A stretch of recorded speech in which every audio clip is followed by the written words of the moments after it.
Hi friends, రైల్వేలో assistant loco పైలట్కు notification release అయింది. దానికి సంబంధించిన వివరాలు తెలుసుకునే ముందు మొదటిసారి మన ఛానల్ చూస్తున్నట్లయితే దయచేసి సబ్స్క్రైబ్ చేసుకోండి. సో మనకు అసిస్టెంట్ లోకో పైలట్ అంటే ట్రైన్ డ్రైవరు. దీనికి శాలరీ ఎక్కువగా ఉంటుంది. లాంగ్ డిస్టెన్స్ను ఓటీని బట్టి శాలరీలు చాలా ఎక్కువ ఉంటాయి వీటికి. సో మంచి జాబ్ అని చెప్పొచ్చు. దీని యొక్క ప్యాటర్ను మరియు ఏ జోన్లో ఎన్ని పోస్టులు ఉన్నాయి అనేది అప్లికేషన్ కూడా 20వ తారీఖు నుంచే స్టార్ట్ అయింది, జనవరి. ఇది ఫిబ్రవరి 19వ తారీఖు వరకు లాస్ట్ డేటు ఇవ్వడం జరిగింది. ఎలిజిబిలిటీ చూసుకున్నట్టయితే మనకి ITI, diploma, degree in engineering qualification, ఇది టెక్నికల్. సో మనకి ఇక్కడ చూడండి, RRB 2024 is set for 19th ఫిబ్రవరి 2024 అంటే లాస్ట్ డేట్ ఇది 19th. ఇక్కడ క్లియర్గా మీకు 5,696 వేకెన్సీలు ఓవరాల్ ఇండియాలో పడ్డాయి. ఇవి ఇంక్రీజ్ అయ్యే అవకాశం కూడా ఉంది, ఎందుకంటే లాస్ట్ టైం కూడా ఇదే విధంగా ఇచ్చి మళ్ళీ 10,000 12,000 ఇంక్రీజ్ చేయడం జరిగింది. ఇక్కడ డేటు 20 జనవరి చూసుకున్నట్టయితే 19 ఫిబ్రవరి లాస్ట్ డేటు. CBT 1 ఉంటుంది, CBT 2 ఉంటుంది. CBT 1 ఈజీగానే ఉంటుంది. CBT 2లో కొంచెము టైము క్వశ్చన్స్ ఎక్కువ చేస్తాడు. సేమ్ అదే విధమైన ప్యాటర్న్ ఉంటుంది, కానీ క్వశ్చన్స్ ఎక్కువ చేసి టైం కూడా ఎక్కువ ఇవ్వడం జరుగుతుంది. CBT 1 చూసుకున్నట్లయితే మనకి 75 మార్క్స్కి ఉంటుంది. CBT 1 ఈ 75 మార్క్స్ మనకి ఏవి ఎన్ని అంటే దాదాపు మ్యాథ్స్ 20 మార్క్స్ ఉంటుంది, intelligence, general intelligence and reasoning 25 marks ఉంటాయి. ఇక 20 మార్క్స్ వచ్చేసి మనకి జనరల్ సైన్స్ ఉంటుంది, 10 మార్క్స్ వచ్చేసి కరెంట్ అఫైర్స్ ఉండడం జరుగుతుంది. ఈ విధంగా 75 మార్క్స్ ఉంటుంది. సో మనకి ఓవరాల్గా నార్మలైజేషన్ మార్కులు బట్టి మనకు కట్ ఆఫ్ తీయడం జరుగుతుంది. మినిమం అయితే 35% ఓబీసీ వాళ్ళకు, అన్రిజర్వ్డ్ వాళ్ళకు 40% ఉంటుంది, SC ST వాళ్ళకు 30% మినిమం క్వాలిఫై కావాలి. ఇక CBT 2 చూసుకున్నట్లయితే ఇక్కడ చూడండి, నోటిఫికేషన్ కూడా మనకి క్లియర్గా 18th రోజే ఇవ్వడం జరిగింది నోటిఫికేషను. ఇక్కడ assistant loco pilot level 2 19,900 initial pay. Medical standards అంటే ఇక్కడ మనకి ఐసైట్ 6/6 ఉండాలి. ఎందుకనంటే ట్రైన్ డ్రైవింగ్ కాబట్టికే ఖచ్చితంగా సైట్ అనేది ఉండకూడదు. 6/9 6/6 మస్ట్ ఉండాలి. ఇక చూసుకున్నట్లయితే ఏజ్ లిమిట్ కూడా 18 to 30 years. Age relaxation OBC వాళ్ళకు 3 years, SC ST వాళ్ళకు 5 years, ఫిజికల్ హ్యాండ్ కాపాడు వాళ్ళకు 10 years కామన్గా ఉంటుంది. ఇక్కడ 6/6 ఇచ్చిండు వితౌట్ గ్లాసెస్. సో సైట్ ఉన్న వాళ్ళు ఖచ్చితంగా దీనికి అప్లై చేసుకోవడానికి వీల్లేదు. సైట్ లేని వాళ్ళు మాత్రమే అప్లై చేసుకోవాల్సి ఉంటుంది, ఎందుకంటే ట్రైన్ డ్రైవింగ్ చాలా జాగ్రత్తగా చేయాల్సి ఉంటుంది కాబట్టి అందరి ప్రాణాలు వాళ్ళ చేతిలో ఉన్నట్టే లెక్క. కాబట్టి చాలా సైట్ ఉన్న వాళ్ళు అప్లై చేసుకోవడానికి వీలేని జాబ్ ఇది. అప్లికేషన్ ఫీజు కూడా మనకు 500 ఓబీసీ అన్రిజర్వ్డ్ వాళ్ళకు. ఇందులోపల 250 CBT 1 ఎగ్జామ్ అయిపోయిన తర్వాత వాళ్ళ బ్యాంకులో ఇంతకుముందు అయితే పడేది, ఇప్పుడు కూడా పడుతుంది.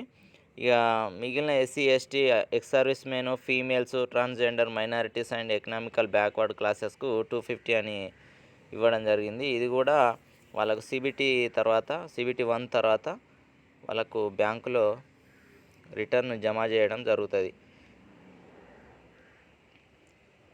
ఇక్కడ ఓవరాల్గా పోస్టులు ఏ జోన్లో ఎన్ని ఉన్నాయి అనుకుంటే మనది సౌత్ సెంట్రల్ రైల్వే. కాబట్టి సౌత్ సెంట్రల్ రైల్వేలో చూసుకున్నట్టయితే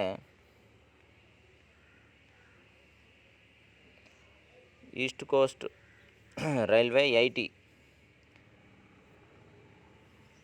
అన్రిజర్వ్డ్ లోపల 80 and 30 ఇవి రెండు కూడా జనరల్ అండ్ ఉమెన్స్కు. ఇక ఓబీసీ 15, 54, అదేవిధంగా 20, 199, 20. సౌత్ సెంట్రల్ రైల్వే చూసుకున్నట్లయితే 228 పోస్టులు.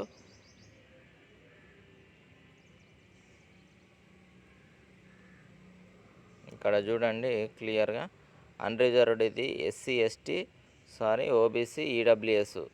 ఇక్కడ ఇండివిజువల్కి ఇవ్వలేదు, మొత్తం ఓవరాల్గానే ఇవ్వడం జరిగింది. ఆ లెక్క మీద చూసుకుంటే అన్రిజర్వ్కు 228 సౌత్ సెంట్రల్ రైల్వేలో. ఈస్ట్ కోస్ట్ రైల్వేలో 80 పోస్టులు ఉన్నాయి.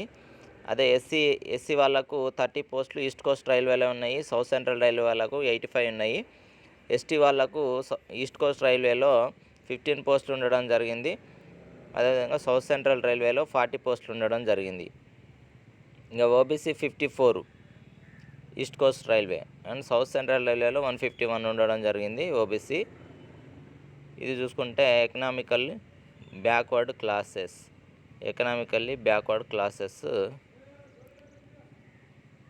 వీక్ సెక్షన్ అన్నట్టు. ఎకనామికల్లీ వీక్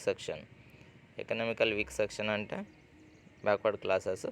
20 పోస్టులు వచ్చేసి ఈస్ట్ కోస్ట్ రైల్వేలో ఉన్నాయి. 55 పోస్టులు వచ్చేసి మనకి ఇవ్వడం జరిగింది సౌత్ సెంట్రల్ రైల్వేలో. ఓవరాల్గా మనకు 199 ఈస్ట్ కోస్ట్ రైల్వేలో, 559 సౌత్ సెంట్రల్ రైల్వేలో ఉండడం జరిగింది. అవి ex service మెన్కు 20 and 56.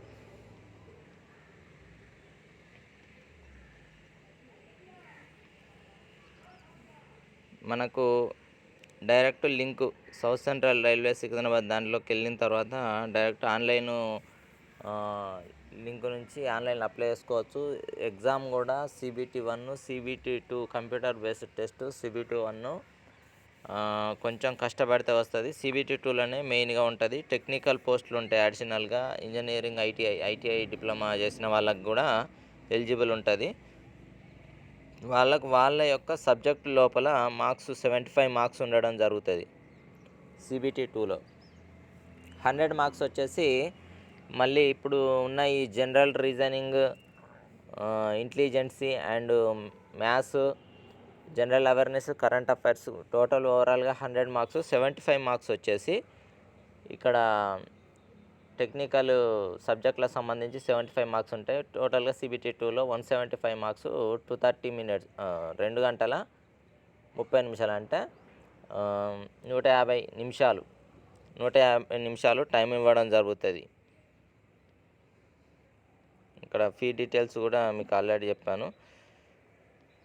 So last date February 19th వరకు మనకి ఇవ్వడం జరిగింది. సో ఇక్కడ టెక్నీషియన్ సంబంధించి matriculation SSLC, ITI from recognised institution of NCVT, SCVT in the relevant trade. అదేవిధంగా RRB అసిస్టెంట్ లోకో పైలట్కు మాత్రం మెట్రికులేషన్. ITI చేసిన వాళ్ళకు 2 ఉంటుంది ఛాన్సు. అసిస్టెంట్ లోకో పైలట్ ఒకటి ఉంటుంది, టెక్నీషియన్ పోస్ట్ 2 ఉంటుంది అవకాశము. మిగిలిన SSC వాళ్ళకు మాత్రం ఓన్లీ అసిస్టెంట్ లోకో పైలట్ మాత్రమే అప్లై చేసుకోవడానికి అవకాశం ఉంటుంది. ఎందుకంటే వాళ్ళకు టెక్నికల్ సబ్జెక్టులు ఉండదు కాబట్టి. సో ఇది వివరాలు. మనకు వీలైతే ఆన్లైన్ సర్వీస్ కూడా మన సబ్స్క్రైబర్స్కు ప్రొవైడ్ చేసే ఉద్దేశం ఉంది. కాబట్టికే ఏ డీటెయిల్స్ అనేటివి వాళ్ళ డీటెయిల్స్ కూడా మనకు సెండ్ చేసినట్లయితే వాళ్ళకు అసిస్టెంట్ లోకో పైలట్ సర్వీసును ఫ్రీగా అందించే ప్రయత్నం చేద్దాము. కాబట్టి ప్రతి ఒక్కరూ వీడియో లైక్ చేసి మీ ఫ్రెండ్స్కు షేర్ చేయండి. Thank you.